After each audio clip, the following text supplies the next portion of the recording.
What's up, guys and dolls? Welcome to the Good, the Bad and the Stupid. It's Monday the 20th of April. Hope you've had a great weekend. Enjoyed that glorious sunshine. What a great weekend to have to stay indoors. Did you enjoy it in your garden, your lucky gets, because I don't have one? Or was you enjoy it through the window like me? Or through the letterbox if you haven't got a window. But, oh, something's come up on the screen. Anyway, rolling on. Ignore that. So yeah, it's week 5 of lockdown. 1, 2, 3, 4, 5, and counting, or scratching on the wall if you're losing it. Don't lose it just yet. We're nearly there, unless they extend it again, which is fucking very likely that they will. So I'm running out of places of interest in the house. I've stood in every corner of every part of the house, and now even they're getting a bit boring. I've got loads to do, but I want to entertain myself some way, shape or form.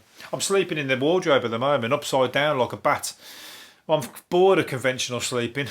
I'm turning into a pale vampire anyway, so might as well fucking try something different.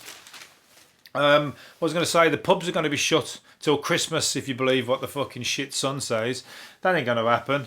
There'll be fucking speakeasies popping up all over the place, but if that was going to be the case, but they're just going to be the last thing to open. So we're still going to have to enjoy getting pissed on the phone or over the fence.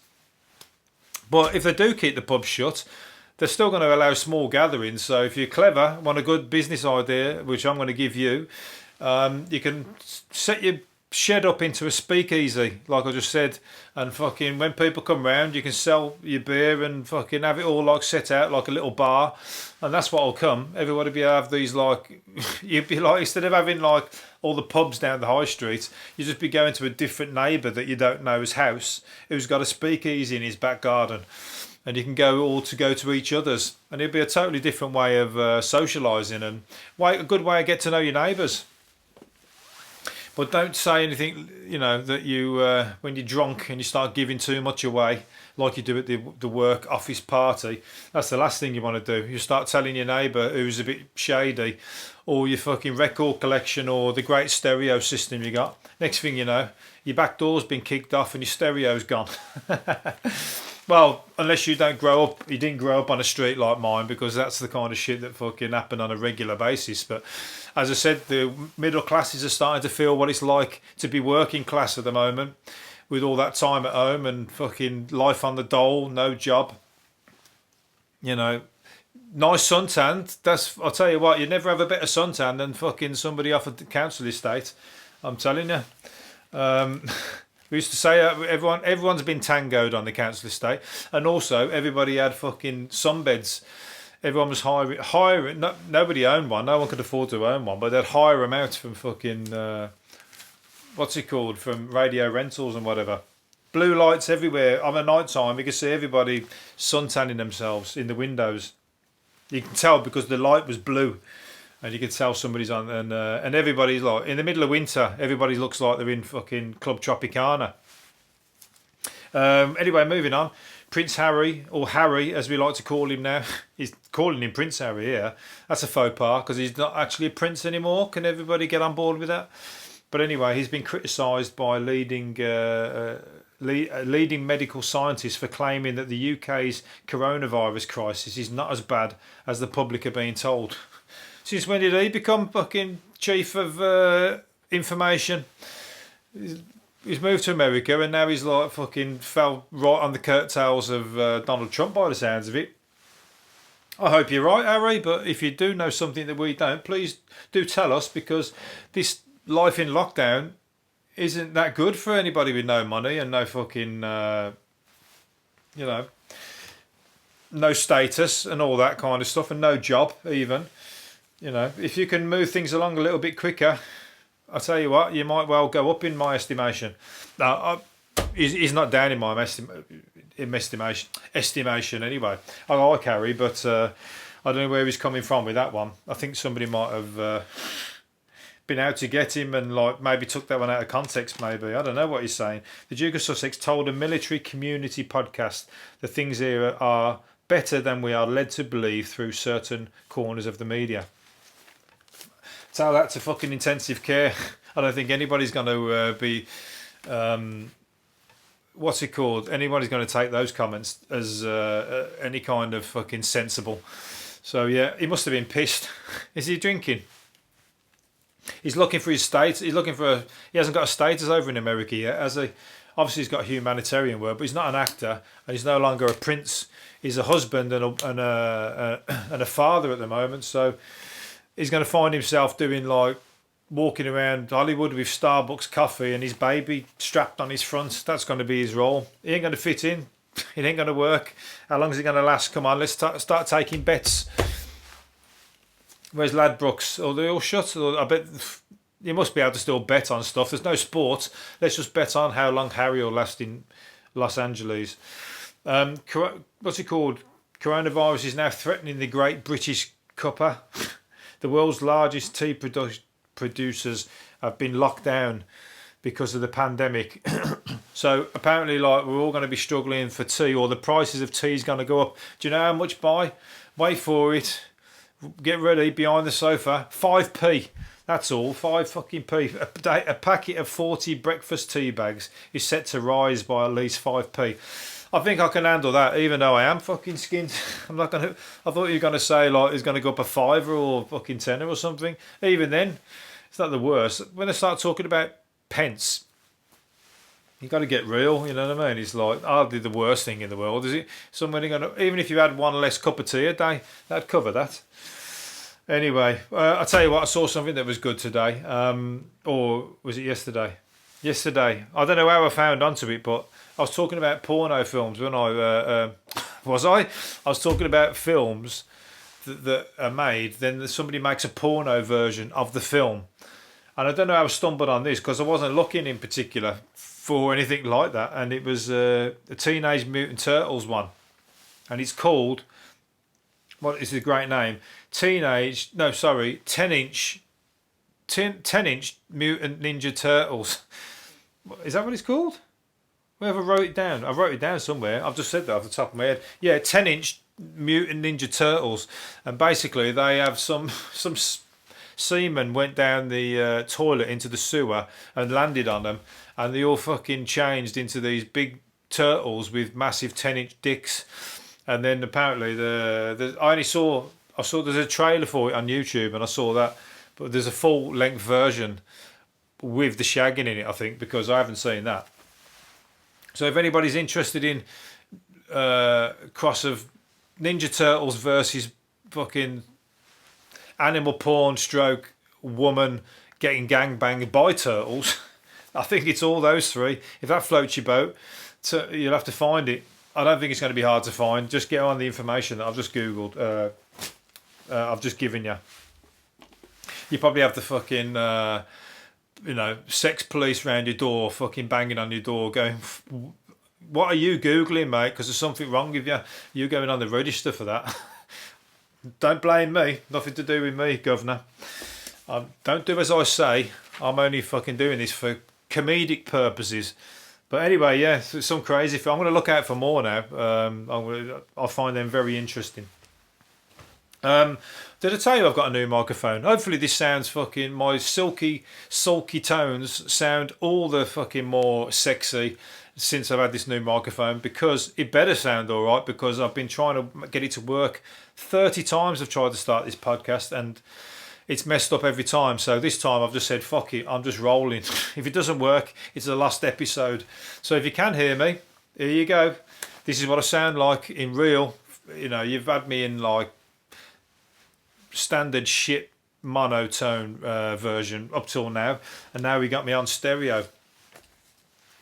So if that's not for your liking now, I think you're going to have to turn me off and disappear from my life forever. Otherwise, I told you the Brummie accent is in vogue at the moment. Everybody wants the Brummie accent. There's going to be Americans trying to do the Brummie accent over there. Do Americans ever? Yeah, they do try and do the English accent, don't they? I don't know whether Americans try and do like regional accents, like Liverpool, Manchester, like fucking Brummie. But English actors always do American. So English. I always don't get. Maybe somebody might know the answer to this, but why when they have an English actor doing in an American film, why they make them do an American accent when they clearly don't do it fucking any good at all. They just do it shit, but they make them do with an American accent. Why? Why don't you just let them talk in English? That could be an English person living in America. It's not going to fucking ruin the film anymore, is it? It's ruining the film watching them do a really shit American accent. You know, some people do it really well, but I'm not going to name names because I can't think off the top of my head, but some people have just fucking ruined it. You know, I've had to turn the film off because it's that bad. You know, God help the person who tries to do the Brummie accent next. Peaky Blinders, most of them have got it right, but some of them have got it fucking terrible on it, some of the accents. Some of the actors, should I say. They should have had more Brummies in the programme. If you don't know what Peaky Blinders is, if you're from another country, check it out. It's a great gangster film, filmed in England. Filmed in my town, Birmingham. It's about my town. And that's what's put Birmingham on the tourist map. People are going to visit all the sites of where the gang all come from. Moving on, what was I say? I haven't got much to talk about today. There was not very much in the news at all that was of interest for my. I just preferred the Teenage Turtle, fucking 10-inch dick turtle story the best for today. A world record. What was that one? A world record winning giant vegetable grower is using his skills to feed his entire street during the coronavirus lockdown. The Guinness World Records for his supersized vegetable. He's been in the Guinness Book of Records 3 times. He holds 3 Guinness World Records for his supersized vegetables. He's vowed to share his massive cabbages, his huge carrots, and his 3.5 stone beetroot to help feed the neighbours. What the fuck? What are they that fucking? Surely they're that hungry, or are you living on a really poor road? Maybe he is, but he's having to go around like Jesus and feed everybody from his massive cabbage. I tell you what, it sounds like he's been where the Teenage Turtles have been, where they've like all of a sudden got this massive penis from somewhere. He must have had some of that semen land on his cabbages and his what's it called? What else has he got? Cabbages, carrots, and 1/2 stone beetroots, because they've just grown to massive size, abnormal sizes. So I don't want to see that porn film where he's like getting busy with his oversized vegetables. I'll tell you what, I've seen very similar things in porn films. People fucking, you know, short of a sex toy or two, and they find it in the fridge. Anyway, that's another day. We'll talk about that another day. A driver has been blasted for a sign in her car window that read, "Fuck the NHS." That's nice, isn't it? A shopper noticed the outrageous message. It said, "Fuck the NHS. They get paid to save our lives. We don't get paid to save their lives." Well, there's a life that could fucking nobody's gonna miss. She must be a right barrel of laughs. She must have that on her sticker in her road when everybody's coming out all clapping. I bet she's fucking giving the 2 fingers out the window, ain't she, through the curtains, going, "Fuck off, fuck the NHS." I bet she won't be saying that when she's in there. Ironic when people say shit like that. They're the famous last words, ain't it? They're the fucking first ones to go down with it. There was a guy in Iran who was going like, "We don't like, this is like a Western disease. We don't have to worry about Western diseases, and we're not going to prepare for this kind of affliction that doesn't belong here," or whatever. But anyway, about a week later, he died from it. So you got to be careful what you say. And he's taking no prisoners. Anybody can get it, and she's like going to be very upset. I hope she don't live in that guy's road with all the cabbages and that if she's hungry, because he ain't going to come knocking at your door.